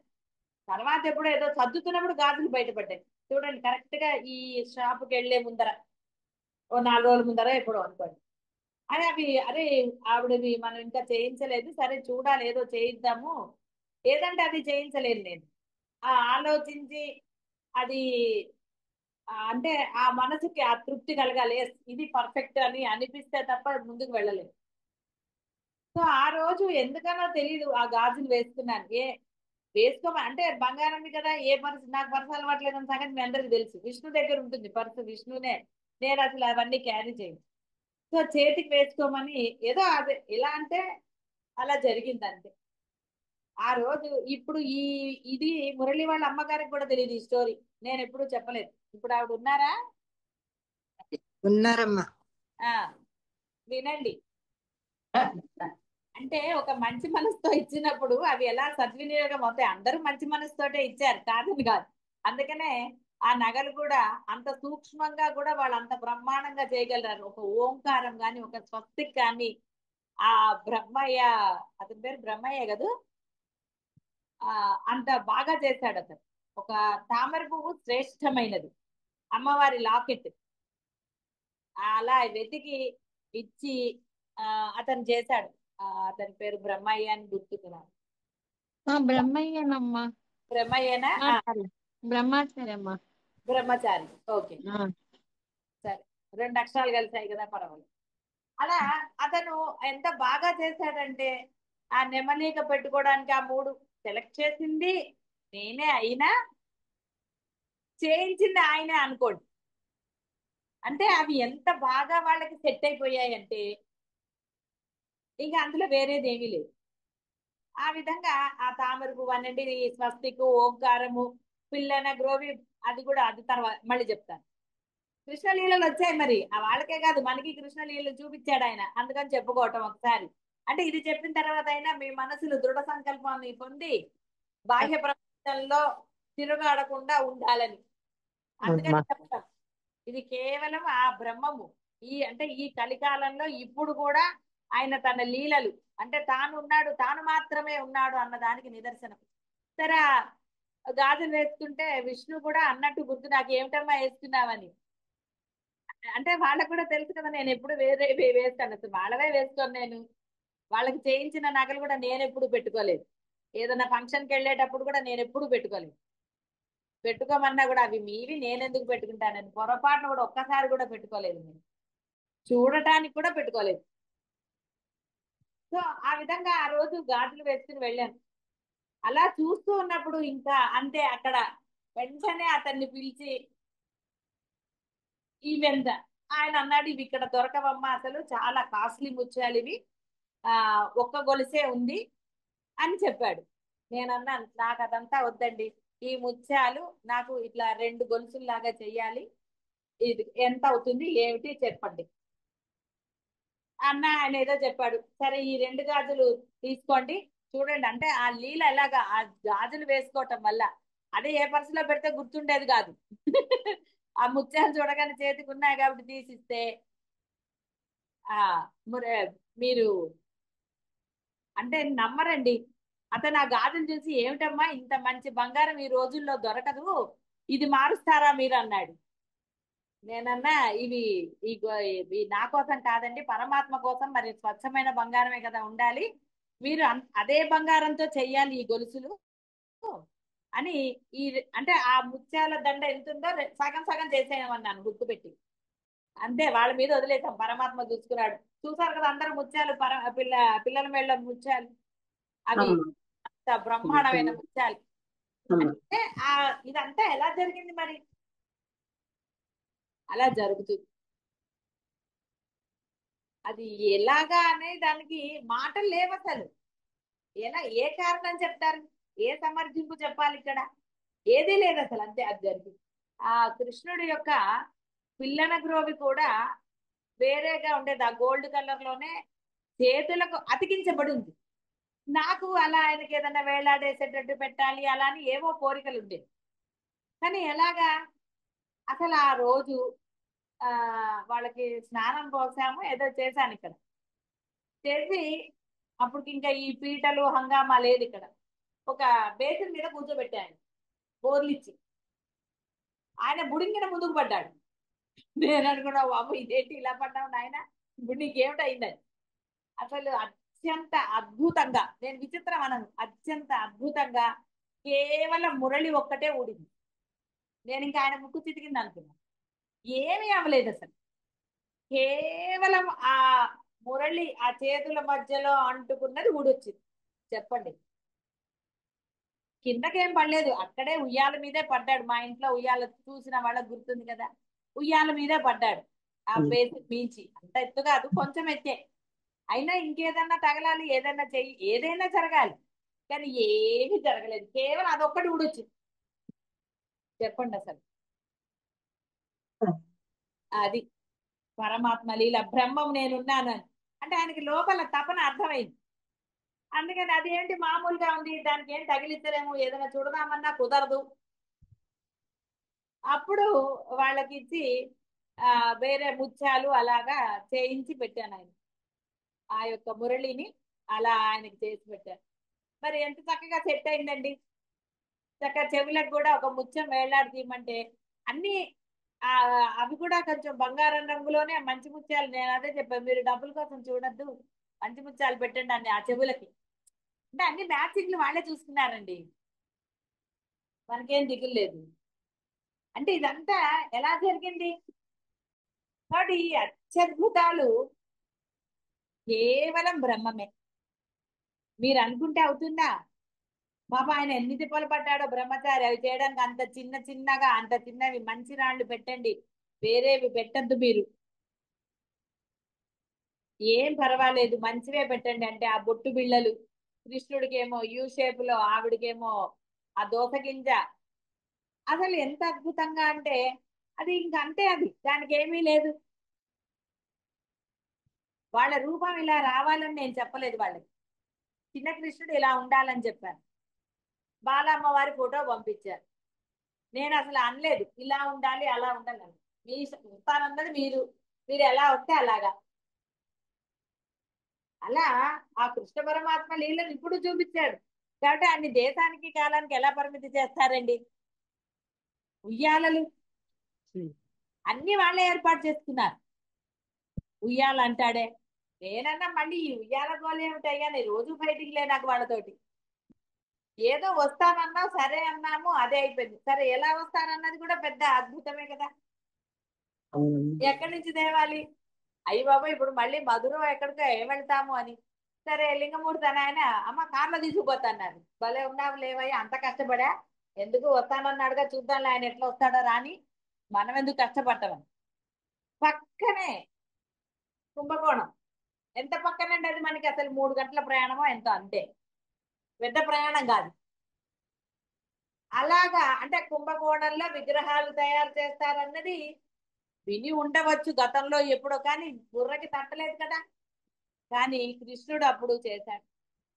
అలా ఆ ఫ్యామిలీ ఫ్రెండ్ అయిన స్వామి అనే అతను ఓ 3-4 నెలల నుంచి పెద్ద, ఆయన అప్పుడు ఫోన్ చేయటం ఏంటి, ఆ సందర్భం రావటం ఏంటి, విగ్రహాల గురించి మాట్లాడితే అరే కృష్ణుడు అనగానే, చేసిన అతన్ని మేము పిల్లల్ని తీసుకునేటప్పుడు చూసాను తప్ప ముందర అతని ఫేస్ కూడా తెలియదు. ఆ చేసిన అతను చిన్నపిల్లవాడే, 30 ఏళ్ళ వాడు, 25 ఏళ్ళ వాడు. వాళ్ళ తండ్రికి తెలుగు వచ్చండి, చూడండి ఎలా కలుపుతాడో కృష్ణ పరమాత్మ. వాడికి ఇంగ్లీష్ సరిగ్గా రాదు, నాకు తమిళ్ రాదు, తమిళ మామి ఏం చెప్తుందో తెలియదు మళ్ళీ. అక్కడ తమిళ మామి అక్కడ లేదనుకుంటాను. కానీ అన్ని చక్కగా జరిగిపోయాయి. అంటే అన్ని కూడా ఆయనే చూసుకున్నాడు, నువ్వేం అక్కడికి వెళ్ళక్కర్లేదు, నిన్నేం ఇబ్బంది పెట్టను అన్నాడు ఆయన. నేనైతే ఊరుకున్నా, నేనన్నా నాకు తెలియదు నువ్వు ఎలా వస్తావో, ఎక్కడ గోల అయ్యా, నువ్వు వస్తా వస్తా అంటే ఎట్లా వస్తావు, ఏమిటి గోల అలా అని. సరే రావడానికి రంగం సిద్ధమైంది.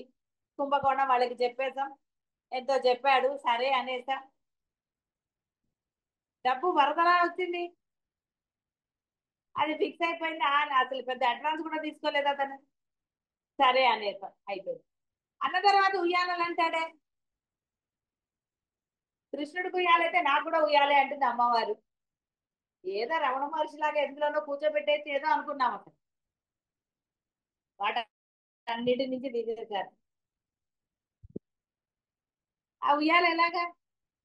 సరే మళ్ళీ దానికి ఆన్లైన్ లో చూస్తూ ఉంటే ఒక మోడల్ చూసి, ఎస్ ఇది కావాలి.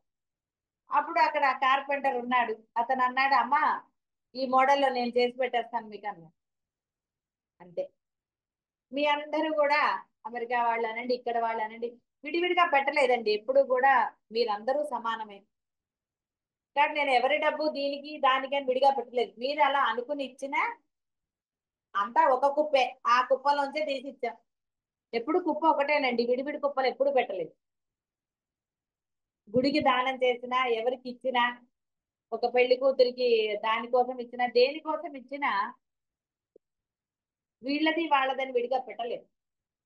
ఎందుకంటే అంత పరమాత్మ అన్నాక మళ్ళీ విడిగా ఎవరండి, మీరెవరు, మీ డబ్బు విడిగా ఏమి. కాబట్టి మీ మనసులో అలా అన్నా ఇచ్చిన వాళ్ళందరూ ఇచ్చారు. అంటే అత్యద్భుతంగా జరిగింది అక్కడ. ప్రతి దాంట్లో అందరూ పాపం మేమిస్తాం మేమిస్తాము అని. ఎంత ఇచ్చారు అనేది పెద్ద ఇది కాదండి, ఇవ్వలేదు అన్నది పాయింట్ కాదు అక్కడ. అక్కడ అద్భుతం, ఆయన బ్రహ్మం ఉన్నాడు, ఎవరి దగ్గర ఎంత తీసుకోవాలో అంతే తీసుకుంటాడండి. నువ్వు ఇస్తానన్నా ఎక్కువ తీసుకోడు, ఇవ్వనన్నా ఊరుకోడు.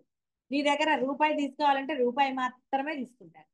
నేను 5 పైసలు ఇవ్వలేదు, నా దగ్గర ఆయన తీసుకోలేదు, నేను అసలు ఇస్తానని అనలేదు ఆయనతో. కాబట్టి అట్లా ఆ ఉయ్యాలలు రెడీ అయిపోయాయి. సరే ఉయ్యాల రెడీ అయింది, ఉయ్యాల గొలుసులు ఎట్లా, దేనికి తిప్పలు పడలేదు అసలు. సరే అన్న ఇతను చేసేసాడు, అయిపోయింది.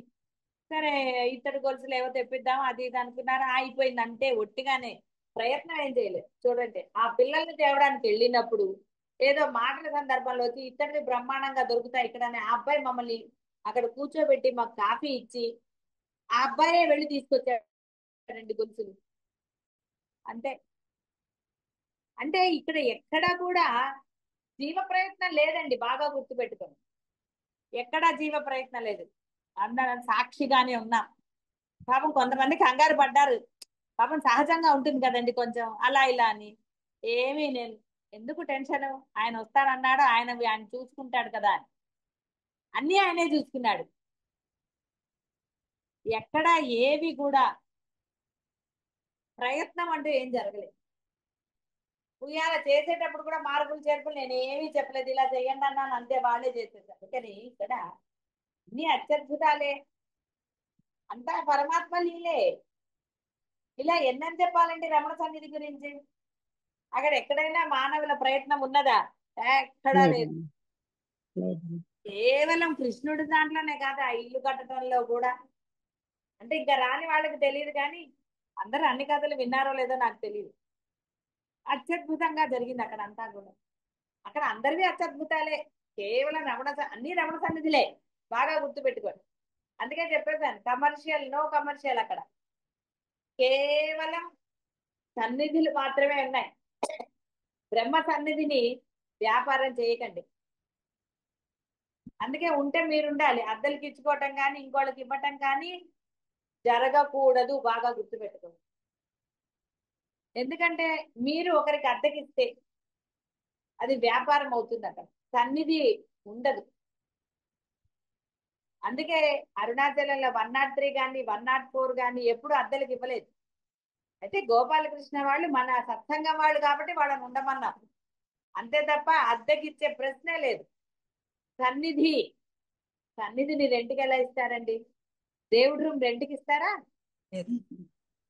కాబట్టి దయచేసి ఆ ఆలోచనలు తీసేయండి. విని తీరుతారు. మీరు గట్టిగా ఉంటే వాళ్ళు వింటారు. అమ్మా. ఇది కేవలం దైవ సన్నిధి అని మాత్రమే మీరు చెప్పండి. దైవ సన్నిధికి వ్యాపారంతో ఏమిటండి?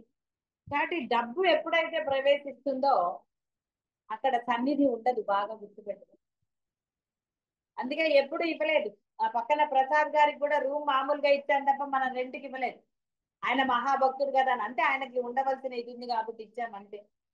ఆయన ఇల్లు కట్టుకుంటున్నాడు అని, అంతేగాని రెంట్ తీసుకోలేదు మనం అతని దగ్గర.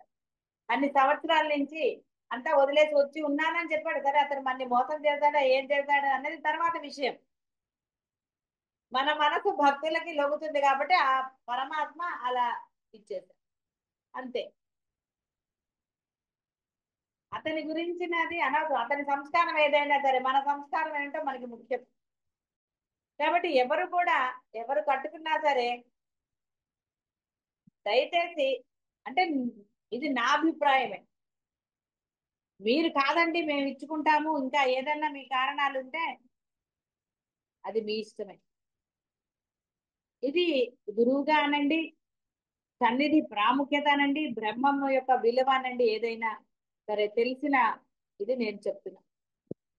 తర్వాత మీ మీ అభిప్రాయాలు మీ ఇష్టం. అయితే మీరు ఇంటి వాళ్ళ మీద సమర్థింపు నాకు చెప్పరాదు కారణాలు. ఎన్నో విషయాల్లో మీ మాట వినేటట్టుగా మీరు చేసుకోగలిగారు. అవసరమైన విషయాల్లో చేయలేకపోతే ఇంకా దేనికండి? బాహ్య విషయాల్లో మీ మాట వినేటట్టు చేసుకోగలిగిన వారు సన్నిధి విషయంలో చేయలేరా?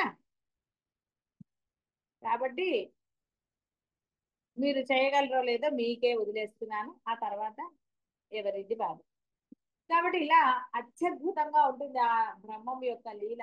ఆ పరమాత్మ అక్కడ నడయాడుతున్నాడు. ఆ రమణ మహర్షి రూపమా ఇంకో రూపమా ఏ రూపమైనా సరే ఆయన ఉన్నాడు అంతే, అందులో ఏం దిగులేదు. అక్కడ ఉన్నప్పుడు చక్కగా ఉంటుంది, ఆరోగ్యం బాగుంటుంది, అన్ని బాగుంటాయి, ఏ దిగులు ఉండదు, మానసిక ప్రశాంతత. ఎందుకంటే మనసులో ఆయనే ఉంటాడు, బాహ్యము అభ్యంతరము. ఇక్కడ ఇందాక చెప్పింది కృష్ణ పరమాత్మది అదే, లోపల బయట అని.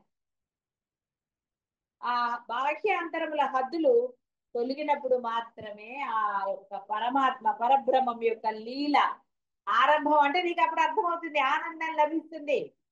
కొంతమంది అంటారు కదా, నాకు తెలియటం లేదండి ఇంకా పరమాత్మ, అది నాకు అనుభూతి రావటం లేదు. మనసులో ఆ యొక్క ఇది చేసుకో, నువ్వు ముందు ఆ బాహ్యాన్ని వదిలేయి. నువ్వు బాహ్యంలో నీకు ఎక్కడైతే ఉందో దాన్ని వదిలేస్తే ఇక్కడ ఆనందం లభిస్తుంది.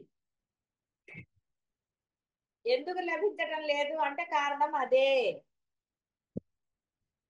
కాలికి అంతా నువ్వు శుభ్రంగా ఉంది, కాలికి మట్టి అంటుంది అంటే ఎక్కడో మట్టి ఉంటేనే కదా కాలికి మట్టి అంటుతుంది. ఇప్పుడు నీట్ గానే ఉందండి అంటే ఎలా నమ్ముతారండి? ఉంది కాబట్టే కదా అంటింది. కాబట్టి నీ మనసులో బాహ్యంలో ఏదో ఉంది కాబట్టే నీకు ఆ అనుభూతి కలగటం లేదు. అనుభూతి కలగాలి. కలగాలి అంటే అందులోనే ఉండండి, ఆ బాహ్యం వైపు ఉండకండి. ఉండి చూడండి ముందు. పరబ్రహ్మ సేవలోని ఆనందం, గురు సేవలోని ఆనందం ఎప్పుడు లభిస్తుందండి? మనసా వాచా కర్మణ చేసినప్పుడు ఆనందం లభిస్తుంది. అమ్మా అలా కాకుండా చేస్తే ఆనందం ఎక్కడ లభిస్తుందండి?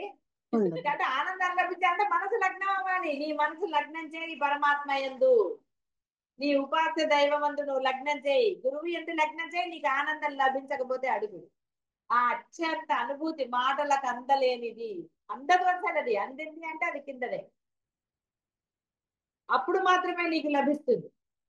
ముందు నీ మనసులో ఉన్న ఆ యొక్క బాహ్యమైన అవన్నీ తీసిపారే, చిన్నవో పెద్దవో ఏదైనా సరే. ఎక్కడ నిర్భయత్వం ఉండాలి అక్కడ నిర్భయత్వంతో ఉండవు. అప్పుడు దొరకేమవుతుంది, లభించి తీరుతుంది. కాబట్టి ఈ బాహ్యమైన సంస్కారాలు నశించకపోతే ఎలా లభిస్తుందండి అనుభూతి? లభించదు. కాబట్టి మామిడి పండు రసం ఆస్వాదించే వ్యక్తి చెట్టు ఆకులను కొమ్మలను లెక్క పెడతాడా? అవసరం ఉందండి వాడికి? మామిడి పండుతో ఇది కానీ ఆకులు చెట్టుకి ఎన్ని ఉన్నాయి ఎందుకండి? అవసరం లేదమ్మా. ఏమయ్యా ఏ చెట్టు ఇది, ఆ చెట్టుకి నీళ్లు పోతారా లేదా అవన్నీ అడుగుతారా? ఏ రకం పండు అంటారు, 4 రకాలు ఉంటాయి అంతే తప్ప వేరే అడుగుతారండి ఎవరన్నా? లేదు లేదమ్మా. ఏదైనా తిని ఒట్టిగా ఏదో ఎవరు చేశారండి అని అడుగుతారు అంతే తప్ప వేరే ఏం అడుగుతారండి? వంట చెయ్యటంలో ఇంట్రెస్ట్ ఉంటే అందులో ఎందులో ఏం వేశారంటారు. లేకపోతే హాయిగా ఆస్వాదన చేస్తాడు. ఈ కోసం లేస్తే ఆస్వాదన ఎక్కడి నుంచి వచ్చిందండి? వంట ఎవరు చేశారు, అందులో ఏమేమి వేశారంటే వీడికి ఆస్వాదన కలిగిందా? కలగలేదు. ఏ ప్రశ్నలు లేదు. ఉదయించినప్పుడే ఆస్వాదన. కాబట్టి పరబ్రహ్మ మాత్రమే ఉన్నాడు, నేను ఉపాసించే దైవం మాత్రమే అన్నప్పుడు ఆస్వాదన కలుగుతుంది, ఆనందం కలుగుతుంది. ఆహా అనగలుగుతారు, మనసు ద్రవిస్తుంది. అప్పుడు కనపడతాడు ఆయన, నడుస్తున్నట్టు కనపడతాడు, పాకుతున్నట్టు కనపడతాడు, అల్లరి చేస్తాడు, నానా అవి చేస్తాడు. ఆ అనుభూతి పొందిన వాళ్ళు మాటల్లో అలా చేస్తారు.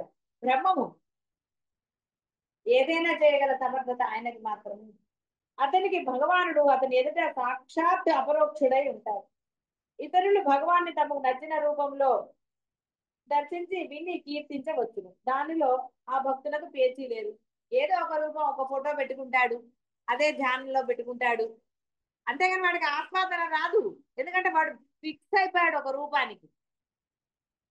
ఇంతే అనుకున్నాడు, ఏదో వాడికి వచ్చిన భజనో వాడికి వచ్చిన స్తోత్రమో ఏదో డుమ్మడమ్మడమ్మ చదివేసుకుంటాడు. అంతేకాని దాని యొక్క అర్థం తెలుసుకుంటామనో లేకపోతే ఒక అనుభూతితో చదువుదామనో. ఇంకా మీకు చాలా సార్లు సౌందర్యాలు చెప్పాను, అర్థాలు తెలుసుకున్నారా? అర్థము మీ మీరు పలికిన ఆ వర్డ్ల ధ్వనించేటట్టుగా మీరు చెయ్యండి. దవీయాంశం దూరం నపయ కృపయా మామపి శివే అంటే ఆవిడ రావాలి అక్కడికి. శివే అంటే పిలిచాం ఆవిడ్ని. ఆవిడ రానప్పుడు మామపి శివే అని అనేసారు అనుకోండి, పాప ఆవిడ భయపడి ఏమొస్తుందండి? ఇప్పుడు చక్కగా మీరు రికార్డింగ్లు చేస్తున్నప్పుడు ఎంత అనుభూతితో చదవచ్చు మీరు అందరూ. కంగారుగా చదవకండి. ఏమిటి అంత కంగారు, ఏమైందండి? ఆయన ఆస్వాదన చేస్తూ చదవండి, ఎంత అత్యద్భుతంగా ఉంటుంది అసలు. ఒక్కసారి అలా ఆస్వాదనతో చదవండి, మనసు స్థిరపడిపోతుంది. అలా ఏది చదివినా ఒక ఆ పరమాత్మ అక్కడ ఉన్నాడు, ఆ యొక్క భావాన్ని మీరు గనక భావించగలిగితే ఆ శ్లోకంలో గబా గబా తప్పులా ఒప్పులా చూసుకోకుండా రికార్డింగ్ చెయ్యాలి కాబట్టి కాదు, మనసు స్థిరత్వం కోసం నేను చేస్తున్నాను ఈ రికార్డింగ్ అన్న భావన చేసి చదవండి. ఎంత చదువుతున్నారు ఎన్ని చేస్తున్నారు అన్నది పాయింట్ కాదు, ఒకటైనా చదివారా లేదు. ఎంత అద్భుతంగా ఉంటాయండి శ్లోకాలు. ఆ శంకరాచార్యులు అమ్మవారిని రాశారు అంటే ఆయన ఎంత భావించి రాశారు. ఇంకొకటి, ఆయన కేవలము భావించే కాదు అసలు, ఆయన దాన్ని ఊహించుకున్నారు కూడాను. ఎంత అత్యద్భుతంగా. ఆ మొదటి శ్లోకం తీసుకున్నా సరే, శివ శక్యాయుక్తో అన్నప్పుడు చక్కగా ఇద్దరిని భావించారు అనుకుంటా రావాలి ఆ భావం వెంటనే. మీరు ప్రయత్నం చేయకూడదు.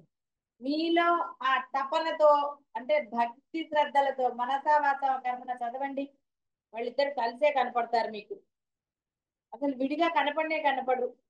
అసలు కొనత్ కాంచీదామా అంటే ఒక్కొక్క మాట, ఆ కొనత్ కాంచీదామా హరి గలబ అంటే ఏమొస్తుందండి, ఏది రావట్లేదు. అక్క కొనత్ కాంచీదామా ఇంత హాయిగా అత్యద్భుతంగా రాగాలు అక్కర్లేదండి. మీలో ఆ యొక్క లోపల నుంచి రావాలి, అది మనస్సుతో చదవండి. మీకు ఎంత ఆనందం వస్తుందో చెప్పక్కర్లేదు అసలు. ఒక్కసారి చదివితే అప్పుడు మీకు తెలుస్తుంది. అనుధావంతి శతశః ఒక్కొక్క వర్డ్ అలా తీసుకున్నా ఎంత అసలు అత్యద్భుతంగా అనిపిస్తుంది. అక్కడ మీకు కనపడాలని ఏం లేదు, ఆ చదవటంలో మీరు కనుక ఆ మనసుతో చదవండి. ఆ మనసుతో చదివినప్పుడు తప్పక లగ్నం అయిపోతుంది అక్కడ. లగ్నం అయిందంటే అదే స్థిరత్వం. కయా వృత్వా వామం వపుః అపరితృప్తేన మనసా. తృప్తే లభించలేదు అమ్మవారికి, ఎంత బాగుంటుందండి. అపరితృప్తేన మనసా శరీరార్థం శంభో అపరమపి శంకే. నాకు అనుమానం వచ్చిందమ్మా, వృతమభూత్ నువ్వు దొంగిలించావమ్మా, ఇందులో సందేహం లేదు. అది ఎంత బాగుంటుంది. అందుకే కదా విడదీసి ఎందుకు చెప్పాను, విడదీయకలేదా కలిపేసి ఇష్టం ఉన్నట్టు చదివేసేయచ్చు. కానీ ఆ విడదీసినప్పుడు ఒక్కొక్కటి రావాలి. ఇక్కడ మన భావము దీనితో వచ్చే పుణ్యం కాదు, మనస్సు స్థిరత్వం. స్థిరత్వం రావాలంటే మీరు మనస్సుతో చదవండి, మళ్ళీ మొదటి నుంచి చదవండి ఒకసారి. తప్పు లేకుండా వస్తుంది. ఎంత క్లియర్ గా ఉన్నాయండి తప్పులు లేకుండా. హడావుడి పడితే తప్పులు వచ్చేస్తాయి. ఎందుకండి హడావుడి, ఎవరు కంగారు పెట్టారు?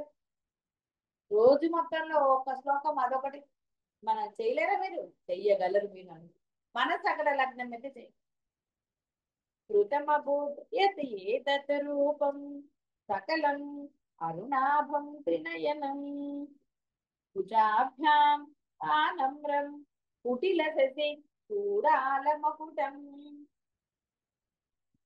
అత్యద్భుతంగా ఉంటుందండి.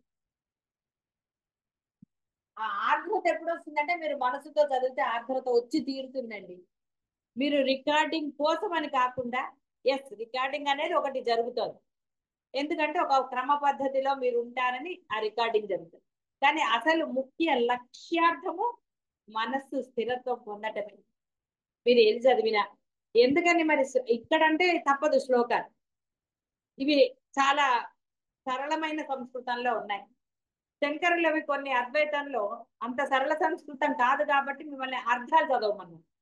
ఎందుకంటే ఆ అర్థం మీ మనసులో ఇంకిపోయి కొట్టుపోయిలాగా ఉన్నది బ్రహ్మమే అన్న స్థిరత్వం మీరు పొందడానికి ఎంతటి అద్భుతమైనవండి.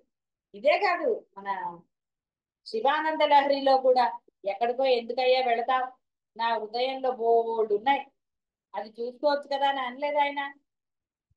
ఎక్కడికో వేటాడడానికి ఎందుకు వెళతావు, నీకు కావాల్సిన బోల్డ్ క్రూర మృగాలు నా దాంట్లో ఉన్నాయన్నా ఇక్కడ వేటాడుకో అని చెప్పలేదా? అదే ఇక్కడ బ్రహ్మ ఒక్కటే, అది జిజ్ఞాసులందరిచే ఒకే రూపంలో పొందబడుతుంది. కావుననే అది వస్తు సత్యం. కానీ శ్రీకృష్ణుడు వేర్వేరు భక్తులకు వేర్వేరు రూపంలో లభ్యమవుతున్నాడు కదా. ఆయన కేవలము భావన భావన మాత్రమే. ఆ కారణం ఉండగానే శ్రీకృష్ణుని విషయంలో భక్తులందరి ధారణలు తరచుగా ఏదో ఒక అంశంలో విభేదిస్తూ ఉంటాయి. ఇది యథార్థం కదా అన్నాడు ఒక మిత్రుడు. చెప్పా కదా, పుర్రెకో బుద్ధి జీవకో రుచి లాగా ఉంటాయి, తప్పేం లేదు. అలాంటివి వచ్చినప్పుడే ఇంకా పరమాత్మ గురించి వివరణ చేస్తూ ఉన్నప్పుడు మీలో ఇంకా దృఢంగా పొట్టుపోయేలాగా ఎక్కడా కూడా ఇంకా నలుసంత బాహ్యం కూడా రానట్టుగా ఆ అద్వైతం బ్రహ్మం నిండిపోవాలి. లేస మాత్రమైన అన్నారు అంటే ఇసుక రేణువు కూడా అంత పరిమాణంలో కూడా బాహ్యము మీలో దూరనంతగా బ్రహ్మాన్ని మీరు నింపేయాలి. అందుకని ఇదంతా కూడా ఈ రికార్డింగ్స్ మళ్ళీ మళ్ళీ చేయటం కానివ్వండి, మనసుతో కానివ్వండి, అర్థాలు చదవటం కానివ్వండి, బోధలు విని విని విని విని విసుగొచ్చినా అది ఎంతవరకైతే బ్రహ్మ గాని శ్రీకృష్ణుడు గాని వాస్తవిక స్వరూపంగా తెలియబడలేదో అంతవరకు ఆ రెండు భావసత్యములే. నువ్వు భ్రమతో ఉన్నంతకాలం అంతే, బాహ్యంలో ఉన్నంతకాలం ఓ రూపాలు వేరే. రాధతో ఉన్న కృష్ణుడు వేరు, సత్యభామతో ఉన్నది వేరు, భక్తుడితో ఉన్నది వేరు, కుచేలుడితో ఉన్నది వేరు, గురువుల దగ్గర ఉన్న కృష్ణుడు వేరు, ఇలా అన్ని రకాలు ఉంటాయి. ఎందుకంటే నువ్వు బాహ్యంలో ఉన్నావు కాబట్టి రూపాలు భావించుకుంటావు. కాబట్టి జిజ్ఞాసులు మరియు ఈ భక్తులు తమ తమ బుద్ధిని అభిరుచిని అనుసరించి బ్రహ్మస్వరూపాన్ని లేదా ఆ కృష్ణుని స్వరూపాన్ని గ్రహిస్తారు. వారికి భూమి భేదము మరియు భావభేదాన్ని అనుసరించి ఆ బ్రహ్మం యొక్క పాక్షిక అనుభూతి కూడా వేరువేరుగానే కలుగుతుంది. కానీ పూర్ణత్వాన్ని పొందిన విధప శ్రీకృష్ణుని అనుభూతి కూడా ఏకరసముగానే ఉంటుంది. బ్రహ్మరసం ఏదో కృష్ణ రసం కూడా అదే. ఎందుకంటే కృష్ణ అన్న పేరే ఉంది తప్ప పేరుకు తప్ప రూపం అని కాదు. అక్కడ చిన్నపిల్లల్ని మీరు ఇష్టం వచ్చిన పేరుతో పిలవరండి ముద్దుగా. రకరకాలుగా అభేదం ఉన్నప్పుడు అలా వస్తాయి. భేదం ఉంటే వస్తాయా? పిల్లాడు పెద్దవగానే రెండో వాళ్ళు వచ్చారనుకోండి, పెద్దవాడిని ఇంకా అట్లా పిలుస్తారా? చిన్నవాడిని పిలుస్తారు. అప్పుడు పెద్దవాడు వస్తే నిన్ను కాదు లేరా అంటారు. అభేదం ఉన్నప్పుడు అందరినీ ఒకలాగా పిలుచుకోవచ్చు. మీకు అభేద దృష్టి కోసమే మిమ్మల్ని శ్రీమాత అని పిలుచుకోమని. లేదా మళ్ళీ అక్కడ బంధాలు వచ్చేస్తే ఏమొచ్చేస్తాయండి? తెలుసు కదా ఏమొస్తాయి. పూర్ణత్వం పొందిన పిదప శ్రీకృష్ణ అనుభూతి కూడా ఏకరసమే. జిజ్ఞాసువు భక్తుడు అనే వీరిద్దరిలో భేదము కలదు. జిజ్ఞాసువు మననము మరియు నిధిధ్యాసనం యొక్క అవస్థ యందు స్వరూపం యొక్క పాక్షికముగా అనుభూతిచే తృప్తిని పొందడు. అతడు దానిచే అశాంతుడై అనుసంధానమందు లగ్నమవుతాడు.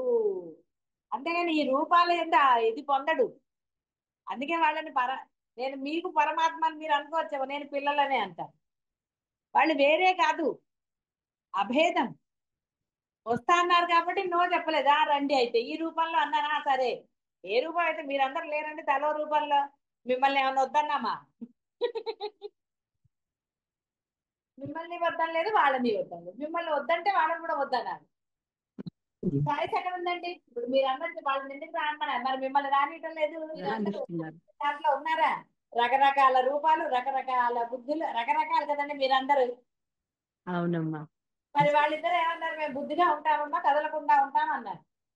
ఇంకా వాళ్ళతో గొడవ ఏముందండి? వీళ్ళతో ఏది వేసినా ఊరుకుంటారు. కాకపోతే సేమ్ వేయమంటాడు ఏదో అంతే కానీ పెద్ద గొడవ ఏం చేయదు కదా మీలాగా.